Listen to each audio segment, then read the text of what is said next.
होली रंगों का तथा हंसी खुशी का त्योहार है। ये भारत का एक प्रमुख और प्रसिद्ध त्योहार है जो आज विश्वभर में मनाया जाने लगा है। रंगों का त्योहार कहा जाने वाला ये पर्व पारंपरिक रूप से 2 दिन मनाया जाता है। ये प्रमुखता से भारत तथा नेपाल में मनाया जाता है। ये त्योहार कई अन्य देशों जिनमें अल्पसंख्यक हिंदू लोग रहते हैं वहां भी धूमधाम के साथ मनाया जाता है। पहले दिन को होलिका जलाई जाती है जिसे होलिका दहन भी कहते हैं। दूसरे दिन, जिसे प्रमुखतः धुलेंडी व धुरडी धुरखेल या धूलविंदन इसके अन्य नाम हैं, लोग एक दूसरे पर रंग, अबीर, गुलाल इत्यादि फेंकते हैं। ढोल बजाकर होली के गीत गाए जाते हैं और घर घर जाकर लोगों को रंग लगाया जाता है। ऐसा माना जाता है कि होली के दिन लोग पुरानी कटुता को भूलकर गले मिलते हैं और फिर से दोस्त बन जाते हैं।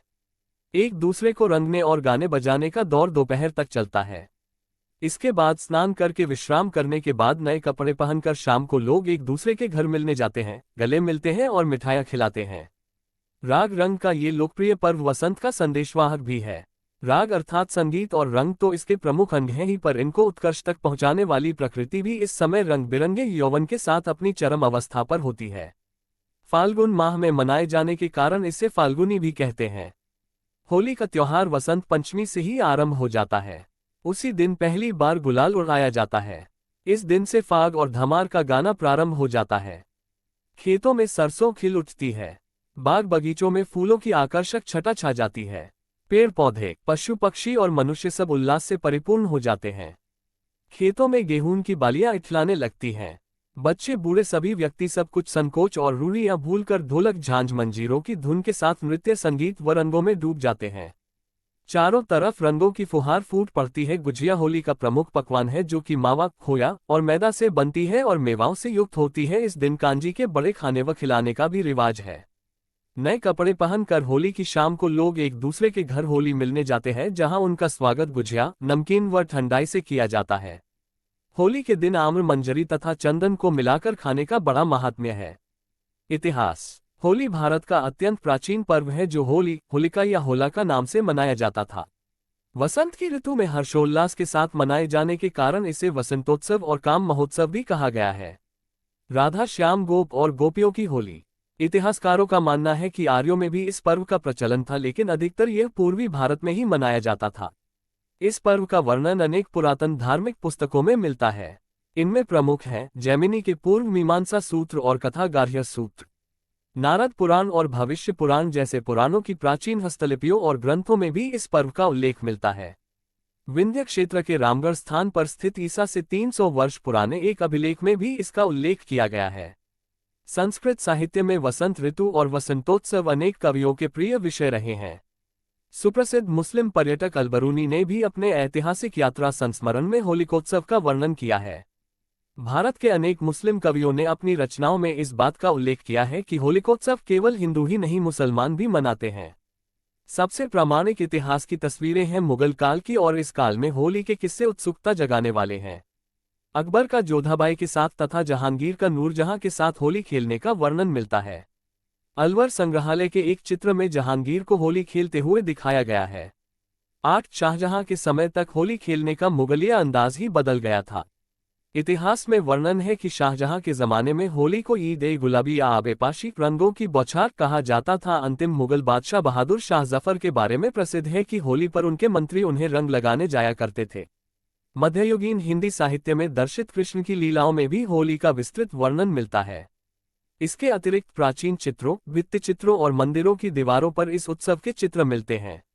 विजयनगर की राजधानी हम्पी के 16वीं शताब्दी के एक चित्रफलक पर होली का आनंददायक चित्र उकेरा गया है। इस चित्र में राजकुमारों और राजकुमारियों को दासियों सहित रंग और पिचकारी के साथ राज दंपति को होली के रंग में रंगते हुए दिखाया गया है। 16वीं शताब्दी की अहमदनगर की एक चित्र आकृति का विषय वसंत रागिनी ही है। इस चित्र में राजपरिवार के एक दंपत्ति को बगीचे में झूला झूलते हुए दिखाया गया है। साथ में अनेक सेविकाएं नृत्य, गीत व रंग खेलने में व्यस्त हैं। वे एक दूसरे पर पिचकारियों से रंग डाल रहे हैं। मध्यकालीन भारतीय मंदिरों के भित्तिचित्रों और आकृतियों में होली के सजीव चित्र देखे जा सकते हैं।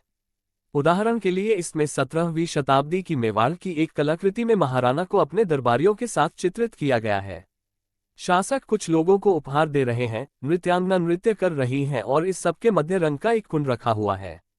बूंदी से प्राप्त एक लघुचित्र में राजा को हाथीदांत के सिंहासन पर बैठा दिखाया गया है, जिसके गालों पर महिलाएं गुलाल मल रही हैं। होली की कहानियां। होली के पर्व से अनेक कहानियां जुड़ी हुई हैं। इनमें से सबसे प्रसिद्ध कहानी है प्रहलाद की। माना जाता है कि प्राचीन काल में हिरण्यकशिपु नाम का एक अत्यंत बलशाली असुर था। अपने बल के अहंकार में वह स्वयं को ही ईश्वर मानने लगा था। उसने अपने राज्य में ईश्वर का नाम लेने पर ही पाबंदी लगा दी थी। हिरण्यकशिपु का पुत्र प्रहलाद ईश्वर भक्त था।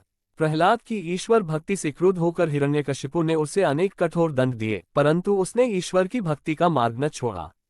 हिरण्यकशिपु की बहन होलिका को वरदान प्राप्त था कि वह आग में भस्म नहीं हो सकती। हिरण्यकशिपु ने आदेश दिया कि होलिका प्रहलाद को गोद में लेकर आग में बैठे। आग में बैठने पर होलिका तो जल गई, पर प्रहलाद बच गया। ईश्वर भक्त प्रहलाद की याद में इस दिन होली जलाई जाती है। प्रतीक रूप से ये भी माना जाता है कि प्रहलाद का अर्थ आनंद होता है। वैर और उत्पीड़न की प्रतीक होलिका जलाने की लकड़ी जलती है, और प्रेम तथा उल्लास का प्रतीक प्रहलाद आनंद अक्षुण्ण रहता है।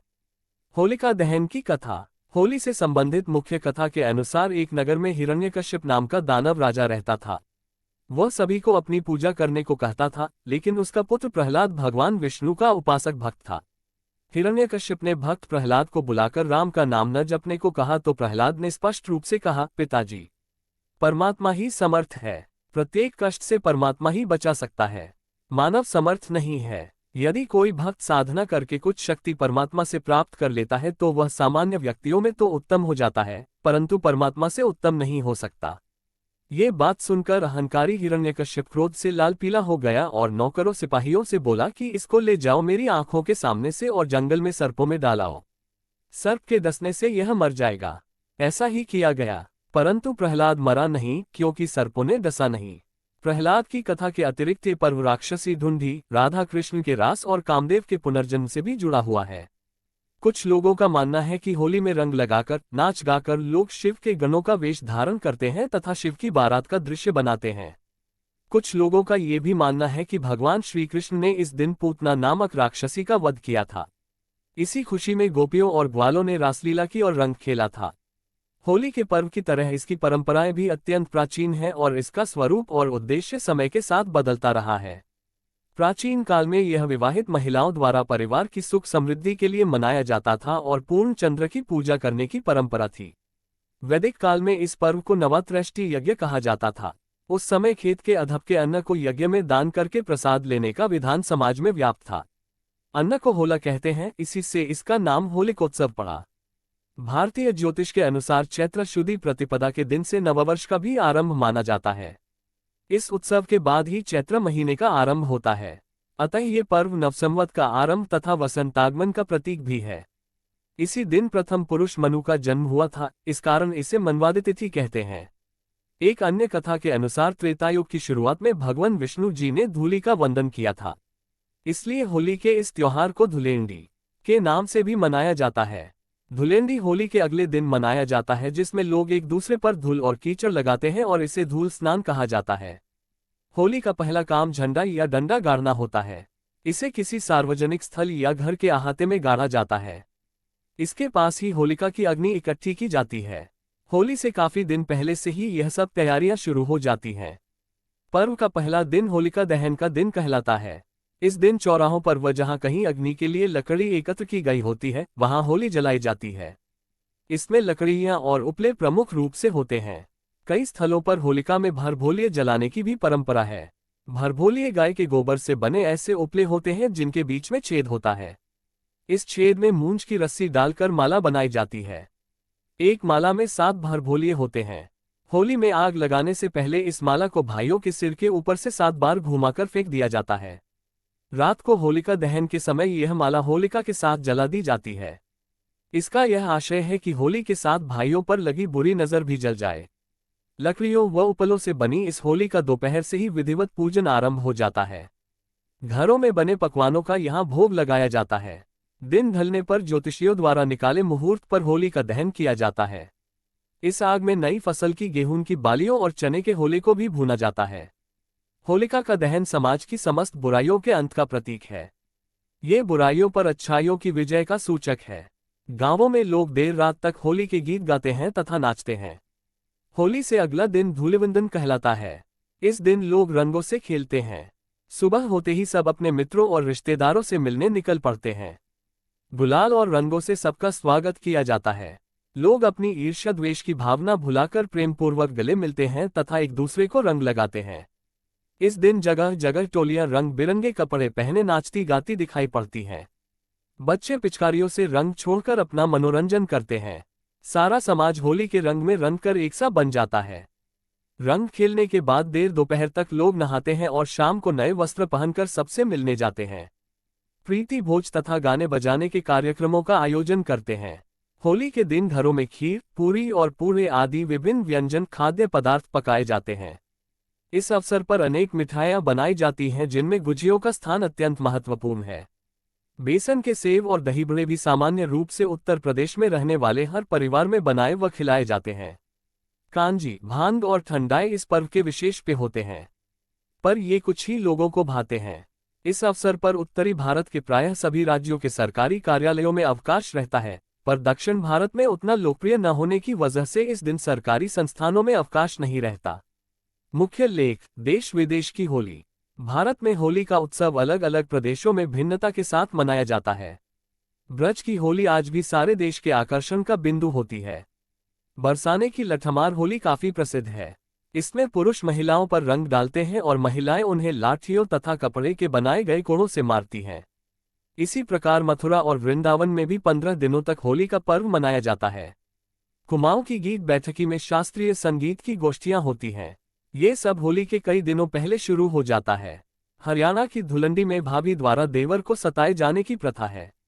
बंगाल की डोल यात्रा चैतन्य महाप्रभु के जन्मदिन के रूप में मनाई जाती है। जलूस निकलते हैं और गाना बजाना भी साथ रहता है। इसके अतिरिक्त महाराष्ट्र की रंग पंचमी में सूखा गुलाल खेलने, गोवा के शिमगो में जलूस निकालने के बाद सांस्कृतिक कार्यक्रमों का आयोजन तथा पंजाब के होला मोहल्ला में सिखों द्वारा शक्ति प्रदर्शन की परंपरा है। तमिलनाडु की कमन पोडिगई मुख्य रूप से कामदेव की कथा पर आधारित वसंतोत्सव है, जबकि मणिपुर के याओसांग में योंगसांग उस नन्ही झोपड़ी का नाम है जो पूर्णिमा के दिन प्रत्येक नगर ग्राम में नदी अथवा सरोवर के तट पर बनाई जाती है। दक्षिण गुजरात के आदिवासियों के लिए होली सबसे बड़ा पर्व है। छत्तीसगढ़ की होली में लोकगीतों की अद्भुत परंपरा है और मध्य प्रदेश के मालवा अंचल के आदिवासी इलाकों में बेहद धूमधाम से मनाया जाता है। भगोरिया जो होली का ही एक रूप है। बिहार का फगुआ जमकर मौज मस्ती करने का पर्व है और नेपाल की होली में इस पर धार्मिक व सांस्कृतिक रंग दिखाई देता है। इसी प्रकार विभिन्न देशों में बसे प्रवासियों तथा धार्मिक संस्थाओं जैसे इस्कॉन या वृंदावन के बांके बिहारी मंदिर में अलग अलग प्रकार से होली के श्रृंगार व उत्सव मनाने की परंपरा है, जिसमें अनेक समानताएं और भिन्नताएं हैं। आधुनिक काल में होली रंगों का त्योहार है, हंसी खुशी का त्योहार है, लेकिन होली के भी अनेक रूप देखने को मिलते हैं। प्राकृतिक रंगों के स्थान पर रासायनिक रंगों का प्रचलन, भांग ठंडाई की जगह नशेबाजी और लोक संगीत की जगह फिल्मी गानों का प्रचलन इसके कुछ आधुनिक रूप हैं। लेकिन इससे होली पर गाए बजाए जाने वाले ढोल, मंजीरों, फाग, धमार, चैती और ठुमरी की शान में कमी नहीं आती। अनेक लोग ऐसे हैं जो पारंपरिक संगीत की समझ रखते हैं और पर्यावरण के प्रति सचेत हैं। इस प्रकार के लोग और संस्थाएं चंदन, गुलाब जल, टेसू के फूलों से बना हुआ रंग तथा प्राकृतिक रंगों से होली खेलने की परंपरा को बनाए हुए हैं, साथ ही इसके विकास में महत्वपूर्ण योगदान भी दे रहे हैं। रासायनिक रंगों के कुप्रभावों की जानकारी होने के बाद बहुत से लोग स्वयं ही प्राकृतिक रंगों की ओर लौट रहे हैं। होली की लोकप्रियता का विकसित होता हुआ अंतर्राष्ट्रीय रूप भी आकार लेने लगा है। बाजार में इसकी उपयोगिता का अंदाज इस साल होली के अवसर पर एक अंतर्राष्ट्रीय प्रतिष्ठान केंजुआमूर द्वारा जारी किए गए नए इत्र होली है से लगाया जा सकता है।